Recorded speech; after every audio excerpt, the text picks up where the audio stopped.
ہم نے اللہ رب العالمین کے فضل و کرم سے عمرہ مکمل کر لیا ہے۔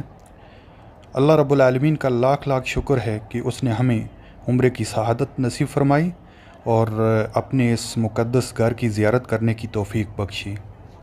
یہ وہ مقدس گھر ہے جس کی بنیاد آج سے تقریباً 4000 سال پہلے ہمارے جد امجد سیدنا ابراہیم علیہ السلام نے اپنے بیٹے سیدنا اسماعیل علیہ السلام کے ساتھ مل کر رکھی تھی، اور یہاں پر آنے کی تڑپ ہر مسلمان کے دل میں ہوتی ہے۔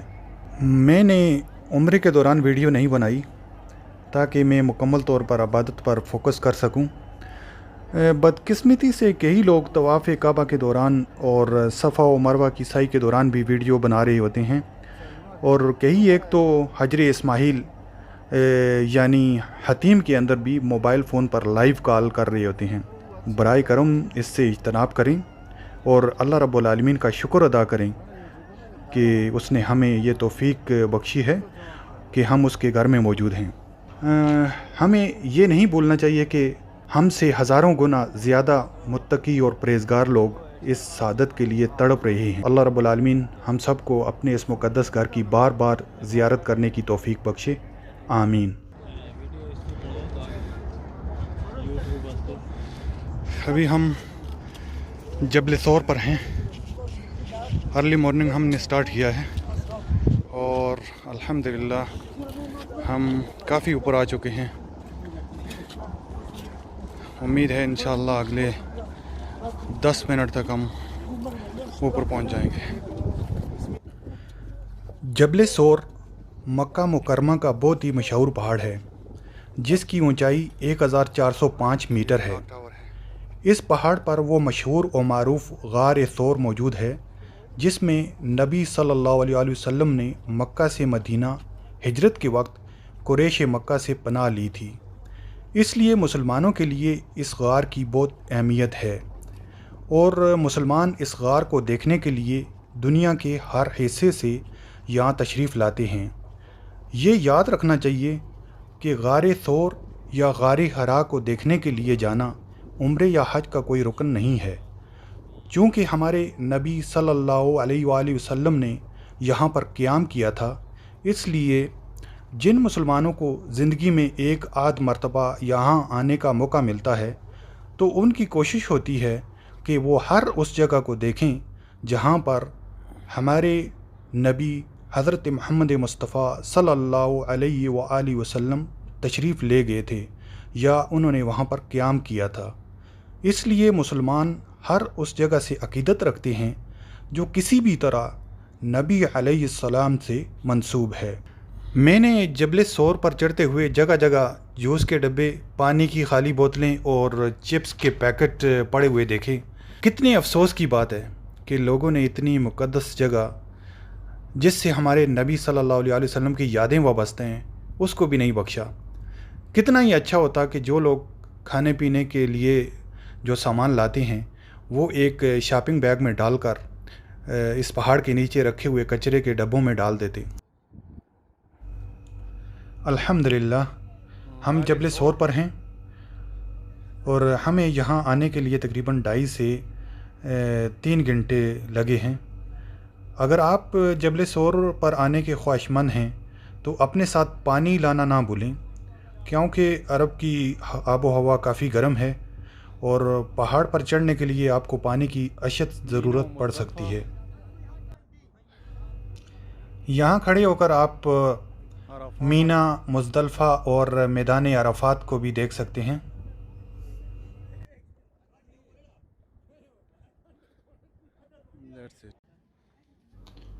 غار ثور کا ذکر قرآن کریم میں بھی اشارتاً موجود ہے۔ سورہ توبہ آیت نمبر 40 میں اللہ رب العالمین کا ارشاد ہے، إِلَّا تَنْصُرُوهُ فَقَدْ نَصَرَهُ اللَّهُ إِذْ أَخْرَجَهُ الَّذِينَ كَفَرُوا ثَانِيَ اثْنَيْنِ إِذْ هُمَا فِي الْغَارِ إِذْ يَقُولُ لِصَاحِبِهِ لَا تَحْزَنْ إِنَّ اللَّهَ مَعَنَا۔ ترجمہ: اگر تم ان کی مدد نہ کرو تو اللہ ہی نے ان کی مدد کی اس وقت جب کہ انہیں کافروں نے نکال دیا تھا۔ دو میں سے دوسرا جب کہ وہ دونوں غار میں تھے، جب یہ اپنے ساتھی سے کہہ رہے تھے کہ غم نہ کر، اللہ ہمارے ساتھ ہے۔ رسول اللہ صلی اللہ علیہ وآلہ وسلم نے غار ثور میں حضرت ابو بکر صدیق رضی اللہ تعالیٰ عنہ کے ساتھ 3 راتوں تک قیام کیا۔ حضرت ابو بکر صدیق رضی اللہ تعالیٰ عنہ کا بیان ہے کہ کفار مکہ ہم کو تلاش کرتے ہوئے غار کے دہانے تک آ پہنچے تھے، اور وہ اگر ذرا سا جھک کر دیکھتے تو ہم ان کو نظر آ جاتے، لیکن اللہ رب العالمین نے کفار کی آنکھوں پر پردہ ڈال دیا۔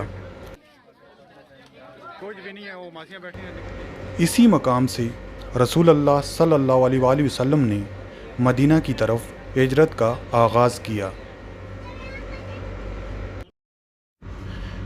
اب ہم مسجد نمرہ میں ہیں۔ مسجد نمرہ عرفات میں ہے اور یہ صرف حج کے دن ہی کھلی رہتی ہے۔ حج کے بغیر باقی دنوں میں مسجد نمرہ بند رہتی ہے۔ 9 ذی الحجہ کو پورا دن حاجی عرفات میں قیام کرتے ہیں۔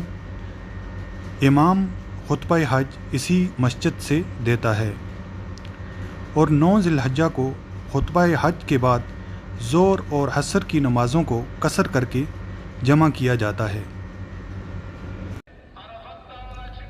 یہ سامنے جو پہاڑی نظر آ رہی ہے، یہ جبل رحمہ ہے۔ اسے جبل عرفات بھی کہتے ہیں اور اردو میں اسے جبل رحمت کہتے ہیں۔ 9 ذی الحجہ سن 10 ہجری کو نبی صلی اللہ علیہ وآلہ وسلم نے اسی پہاڑ پر اپنی اونٹنی پر بیٹھے ہوئے وہ تاریخی خطبہ دیا تھا جسے خطبہ حجۃ الوداع کہا جاتا ہے۔ خطبۃ الوداع صحیحین اور دیگر کتب احادیث میں تفصیل سے بیان کیا گیا ہے۔ اس تاریخی خطبہ کو بہت اہمیت حاصل ہے۔ نبی کریم صلی اللہ علیہ وآلہ وسلم نے خطبۃ الوداع کے ذریعے کفر و الحاد کے ایوانوں پر وہ آخری اور کاری ضرب لگائی کہ ان کو ہمیشہ کے لیے زمین بوس کر دیا، اور اسلام جزیرہ نما عرب کے طول و عرض میں پھیل گیا۔ بعض لوگوں کا خیال ہے کہ سیدنا آدم علیہ السلام اور سیدہ حوا علیہ السلام جنت سے نکالے جانے کے بعد دنیا میں اسی مقام پر آپس میں ملے تھے، لیکن یہ بات صحیح سند سے ثابت نہیں ہے۔ اب ہم منا میں ہیں۔ یہ وہ مقام ہے جہاں حج کے دوران شیطان کو کنکریاں ماری جاتی ہیں۔ حج کے علاوہ باقی دنوں میں یہ جگہ بند رہتی ہے۔ یہ جبل نور ہے اور اسی پر غار حرا واقع ہے، جہاں رسول اللہ صلی اللہ علیہ وآلہ وسلم پر پہلی وحی نازل ہوئی، اور حضرت جبرائیل علیہ السلام اللہ رب العالمین کا پیغام لے کر نبی کریم صلی اللہ علیہ وآلہ وسلم کی خدمت میں حاضر ہوئے۔ قرآن کریم کی اولین آیات اقرأ بسم ربک الذی خلق خلق الانسان من علق اقرأ وربک الاکرم الذی علم بالقلم علم الانسان ما لم یعلم اسی مقام پر نازل ہوئیں۔ جبل نور کی بلندی تقریباً 640 میٹر ہے اور ہمیں اس پر چڑھنے میں تقریباً 2 گھنٹے لگے۔ اگر آپ یہاں آنے کا ارادہ رکھتے ہیں تو میں آپ کو ہائیلی ریکمینڈ کرتا ہوں کہ پانی اپنے ساتھ لے کر آئیں۔ اگرچہ جبل نور پر ایک دکان بھی ہے، لیکن یہاں پر پانی آپ کو تقریباً 3 سے 4 گنا مہنگا ملے گا۔ دوستو، اس وقت میں کلاک ٹاور پر ہوں اور آج مکہ میں میرا آخری دن ہے۔ کل انشاءاللہ میں مدینہ منورہ جا رہا ہوں۔ اللہ رب العالمین سے دعا ہے کہ جتنے بھی لوگ یہ ویڈیو دیکھ رہے ہیں، اللہ رب العالمین آپ سب کو اپنے اس بابرکت گھر کی زیارت نصیب فرمائے۔ انشاءاللہ پھر ملیں گے ایک نئی ویڈیو کے ساتھ۔ تب تک کے لیے اللہ حافظ۔ اللہ رب العالمین آپ کا حامی و ناصر ہو، آمین۔